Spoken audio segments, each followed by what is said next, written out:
مباراة الأهلي ومولودي سان داونز الساعة 7 بتوقيت الصيفي على استاد القاهرة، استاد الرعب، وسط 50,000 متفرج. ايه المطلوب بقى من هذا الكولر، هذا المؤلف اللي بيعمل سيناريو وحوار من دماغاته؟ طب بتقول لي كده يا مالديني؟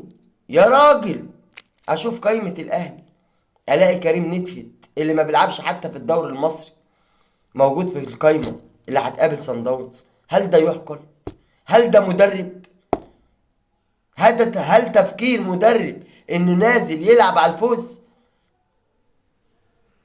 يا نهار اسود لو نازل يلعب على التعادل. طب ايه المطلوب من هذا الكولر؟ انه ما يلعبش دفاع.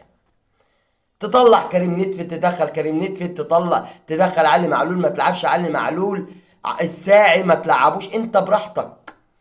بن شرقي تلعبه ما تلعبوش براحتك، حسين الشحات تلعبه براحتك، بس ما تلعبش بخطه دفاعيه قدام صن داونز على استاد القاهره.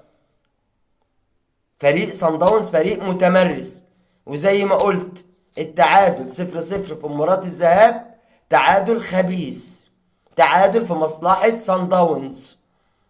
يعني احنا لو غلبنا 1-0 مش كفاية، لازم نأمن باتنين وبتلاتة. صن داونز لا يؤتمن، شوطة من بعيد، شوطة من قريب تخبط في فلان، حد ينطرد، حد يجيب ضربة جزاء.